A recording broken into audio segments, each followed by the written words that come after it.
Hello and welcome to another episode of DLTV on the Fringe, the official podcast that isn't a podcast. On the edge. For, cutting edge. Yes. Cutting edge. Cutting edge. Beyond the Right. cutting edge, like the theoretical cutting edge. Yes, that's The right. quantum edge. Yes.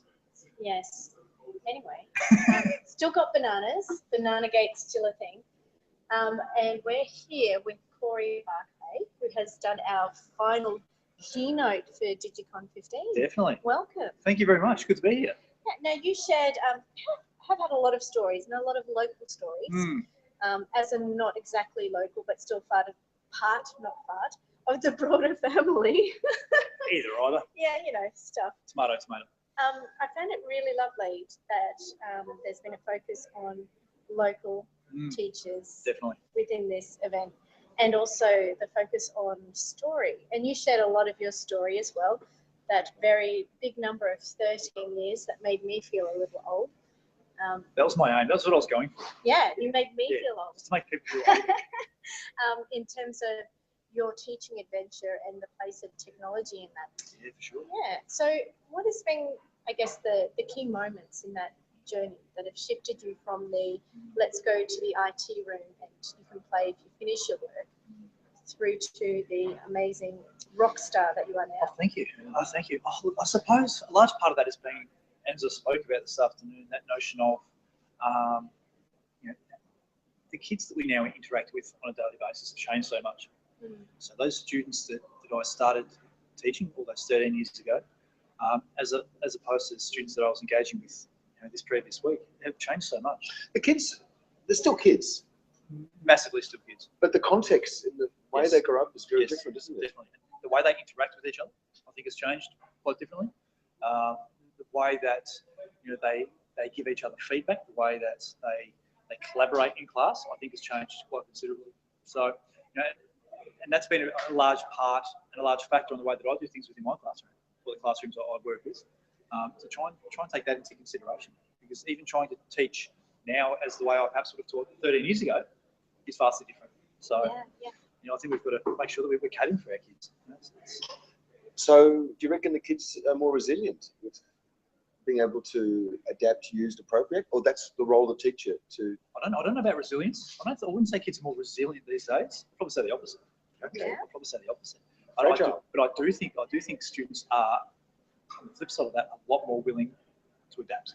Okay. I think they adapt a lot better than what they used to, perhaps. And I don't think that's necessarily tied with resilience, but the fact that we've seen all these technological advancements and changes within our educational settings, within our profession, the fact that the kids readily adapt to that extremely quickly, I think that we also have to adapt to that. But we see what happens when the Wi-Fi goes down, the internet goes down. There goes that resilience. So do you think a class could work in that sort of environment where we strip out the technology, that a good tech-connected teacher can still make a go of it? Oh, wholeheartedly, definitely. I think so, for sure. And we know that we still have learners within our classrooms or within our settings who don't resonate with the technology like other kids do. Okay. They still need a pen and paper-based assessment or task or project or whatever it may be. And as teachers, sometimes we still need that as Wholeheartedly, well. Absolutely. definitely based on where we're at with our own teaching practices, for sure. So it's, again, as I said, it's a real interesting space which we're in at the moment.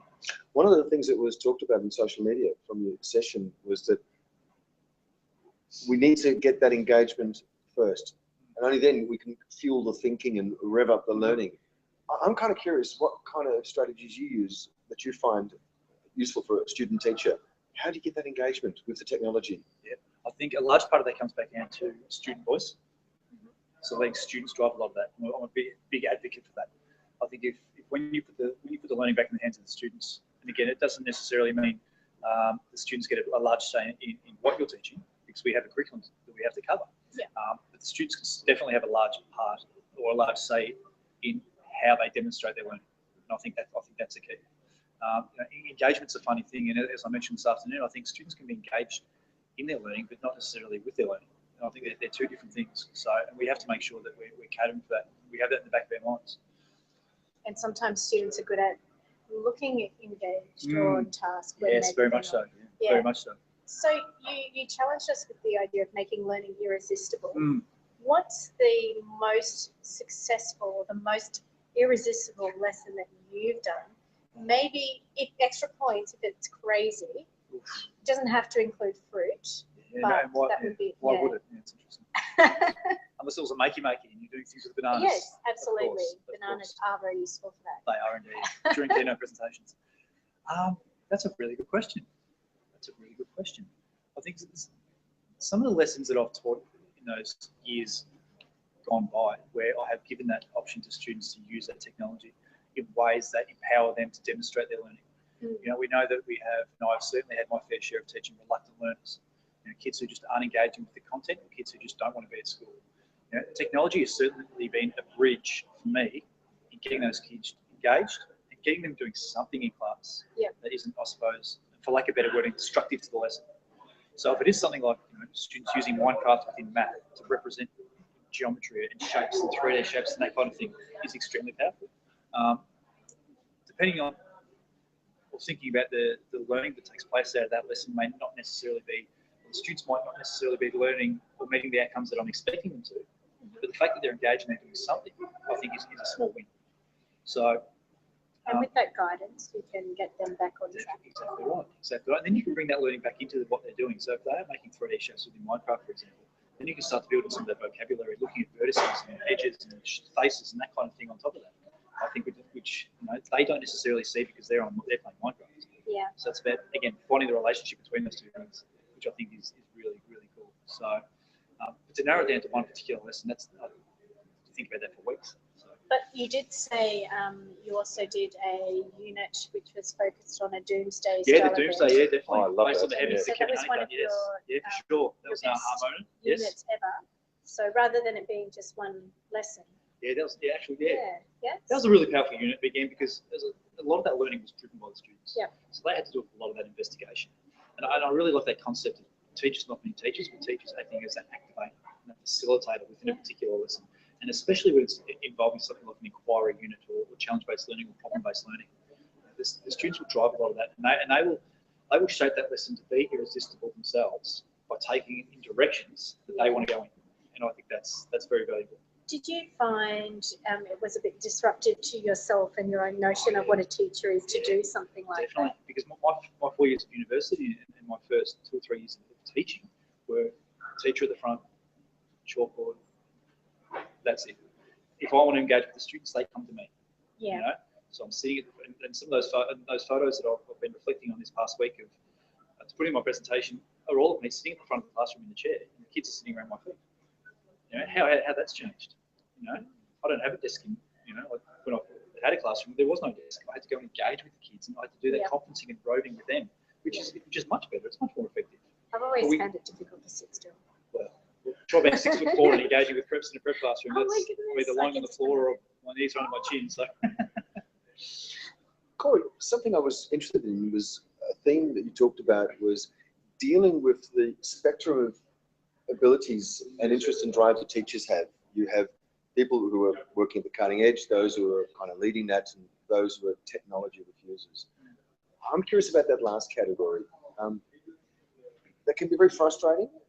They can really dampen a positive work on using technology. How do you think we should cope with teachers who are just outright refusers of technology? And not for the principle that they know better, but one that perhaps where they're frightened and unwilling to give it a try and dismissive. yeah, definitely. Well, there are certain ways that I suppose I've dealt with teachers like that, and I'm thankful that I haven't come across them. That old saying, how long am I going to water a rock before I expect it to bloom and flower or blossom? There are occasions where I've just sort of let them be, and then I've sort of taken that mindset of the TED Talk of the lone nut, where the people are dancing on the hill and one person starts dancing and 2, 3 and turns into a whole. Eventually, and you have that snowball effect. And so I try and follow a little bit of that mindset because I've found that often works to drag them along. And the biggest driver to getting teachers to change their mindsets, especially when using technology, is not other teachers, it's other students, the students. So they're doing that in that class. Why aren't we doing that? Yeah. That kind of thing. And they go home and tell their parents that such and such class are doing fantastic things. We don't do that in our classroom. It's a good point. I mean, the best proof is perhaps someone who's actually striking a goal and having some success, and for them to actually see that. Yeah, that makes sense. For sure. So, and they're just two little ways, I suppose, that I've tried to deal with staff that that are in that mindset. You know, a third way is really sitting down and getting to the crux of why they have that mindset in the first place. And why is that refusal there? Why are they not willing to budge? Because working online is such a public thing. If we're seen as just reading other people's Twitter posts, if we all that we're stalking each other, nothing will happen. Exactly. How do we get over that fear of actually publicly writing and admitting your mistakes, talking about the things that you're doing? It's tough. It's tough, and you see so many teachers these days blogging and putting their own thoughts and feelings up online for everyone to see, and that in itself is a really tough thing for a lot of staff to do. It's a really interesting question. I don't think we all have to do that. No. Just because that model works for one person. No, I agree completely. And that whole challenge of getting connected, I think, is more about finding where your people who matter to you are at. Something and that can be a private. little comfortable, but outside of, Correct. They're still pushing that. I'm sharing outside of where I would normally. I think that's the great thing about technology. We can all get on and access Google Plus, and we can lock ourselves down to specific communities that we want to follow. Why via Twitter? We can just put it out there for the world to see, or via a blog, or whatever it may be. And I think that's extremely powerful. So we really have that ability to again lock it down or open it up. But again, even if it's locked down, you still have that connection. Yep. And you still made that network of like-minded educators, whether it be all the arts teachers, all the music teachers, all the art teachers who like music and like technology. We can really customise the people that we choose to follow to build our own capacity and skill set, which is and have that support base, which is fantastic. So. Well, I love reading and sharing with colleagues the things that you've done and the posts that you've made. Thank you. And that certainly put a smile on my lips and a giggle in my class. Yeah, good. No, thank you very much. And that YouTube channel you shared with us. Yes, our Switch channel. Yes. That's just beautiful. Just to see the really creative things teachers It's going from strength to strength. Yeah. So we have more teachers getting on board each week, which is fantastic. And again, it's putting them out of their comfort zones. Yeah. But they're willing to have a go because they're seeing other teachers do it. And if you're in character, it's much better. Put a mask on, away you go. I love your school uniform with the red mask and the red cape. That's right. That's just a teaching uniform. Oh, wow. It's just what the kids wear. Nice. Well, teaching is a superpower. That's exactly right. It's a superpower. Yeah, definitely. Oh, lovely. Speaking of superpowers, you can grab this on a screwdriver this time. Yeah, thank you. Grab your banana, and we point them at the screen, and we say engage. It's Star Trek thing. Okay. Yeah, we're on. Engage. Engage. But I'm wearing my banana as a hat. Okay, bye everyone. See you later.